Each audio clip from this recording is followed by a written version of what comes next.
What's up, everybody? It's Greg. Some of you guys know me as Coffee Fuel, and this is Best Damn Vape Show. I mean, it says it like right there in the corner. Maybe it is, maybe it isn't. We'll find out. Um, but yeah, I wanted to let's see. Yesterday, I did a quick video about mods, different types of mods, and just kind of a quick introduction, but I kind of glossed over that because personally, I feel like with the vast majority of mods on the market today, there are so many different kinds to pick from, smaller, lipo powered mods to some of the bigger boxes, something like a hexome. There's so many different types to choose from, and it's all accustomed to your style and what you're looking for. Um, you could run the same liquid between three or four different mods and get essentially the same taste, but it's just what feels comfortable for you to carry around. So, in the next, few weeks, we're going to start getting into talking about mods in greater detail. I've got some specific ones to share with you guys, and we're going to do the same thing with e-liquid. So this is the start of Tasty Tuesday, which is all going to be about e-liquid. I wanted to do a quick introduction on the liquid portion though, because I wanted to address some of the questions that people have about e-liquids. Both new vapors asking questions, plus some of the ones that you might hear regularly from, skepticals. Anyway, first question that comes up all the time is about what is in e-liquid. Um, there's got to be, thousands of ingredients, right? No, there are four ingredients. And you can look on the side of any one of these bottles, and it says the exact same thing in the ingredients column. I don't know if you guys can even read that clearly. Probably not because my camera sucks, so I'll just go over it with you guys. Ingredients: propylene glycol, vegetable glycerin, natural and artificial food grade flavorings, and nicotine. That's it. So, starting with the first one, propylene glycol. I'm sure it's a big word. A lot of people don't know how to spell it, so they automatically assume that it's dangerous. Propylene glycol is actually a food additive, sometimes used as a preservative, especially in some types of sweeteners, salad dressings, sometimes ice cream, and it's also used, and I know a lot of people say, "Oh, that's antifreeze." It kind of is. It is used in antifreeze, but specifically in refrigeration, ice cream manufacturers, anywhere that food comes into contact to keep pipes from freezing over. The FDA actually does say that this is recognized as being safe. So, and go to the grocery store, look in the ingredients. You would be shocked at the number of products that actually do use propylene glycol, so it's not as bad as you think. The second item, vegetable glycerin. Um, Glycerin is actually used more in the production of clouds, and it's actually used in fog fluid. If you guys ever go to rock concerts, sometimes clubs, they'll have a fog machine set up that uses glycerin and water to produce the fog. So if you try a liquid that has a higher VG ratio or higher vegetable glycerin ratio, it's probably going to produce more clouds. It's just the nature of the ingredient. Third thing, we have the natural and artificial food grade flavorings. It is what it is. It's flavorings. Candies, bubble gums, snack foods, ice cream, just about anything uses, food grade flavorings. It is what it is. And then the last part is nicotine. Now, this is not the same kind of nicotine that you would find in cigarettes.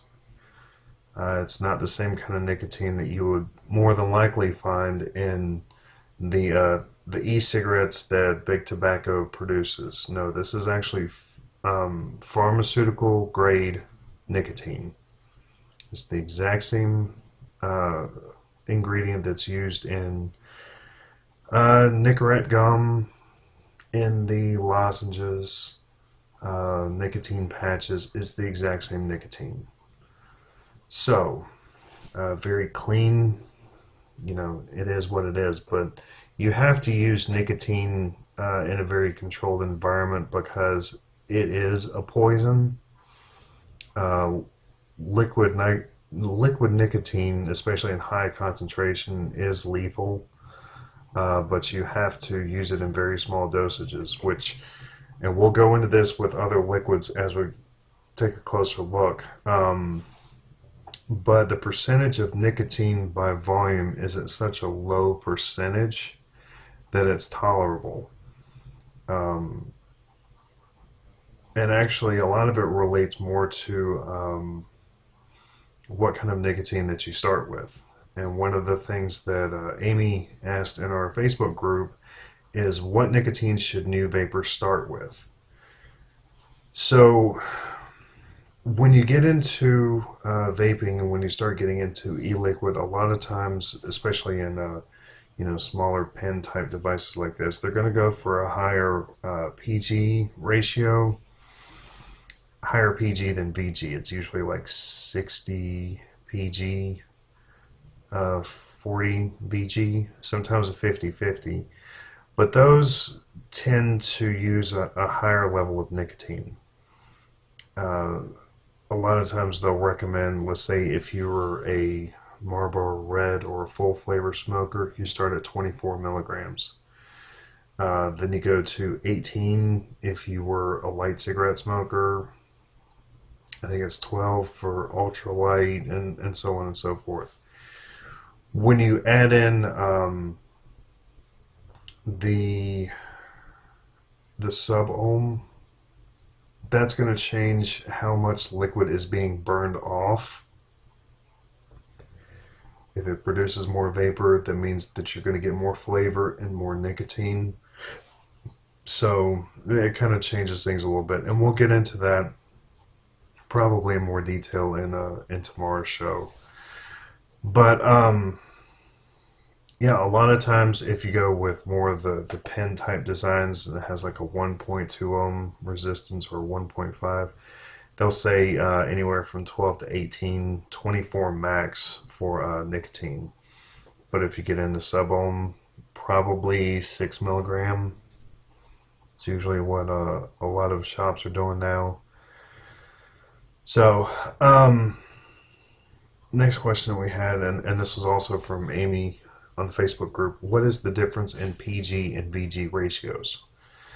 So, like I said, with the pens and the smaller designs that aren't so much about cloud chasing, you're going to get into a higher PG ratio, say 70-30, 60-40, maybe even 50-50.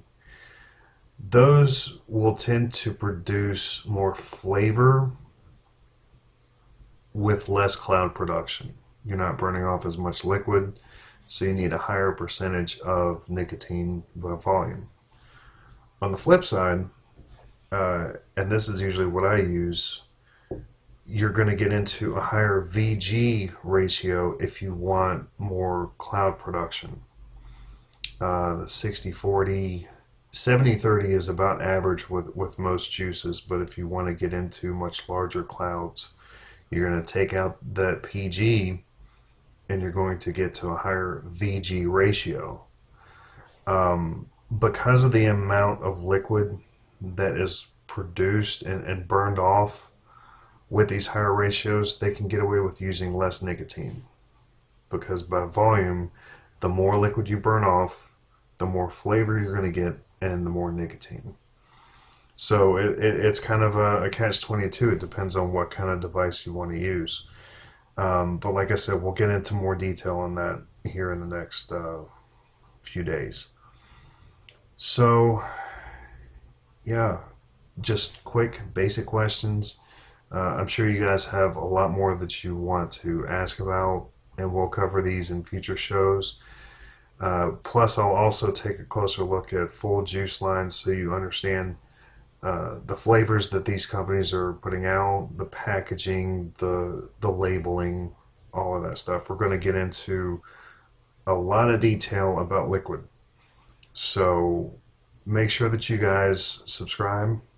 Make sure that you share this video if you agree, if it's been, informative, which is what I'm trying to do and that is to inform you guys as much as possible and to educate you guys about vaping, because there's not really that many great sources to fully educate you guys into the science and the engineering and everything that goes into this industry. So like I said, make sure that you guys like, share, and subscribe, and we'll see you guys in tomorrow's video. Thanks.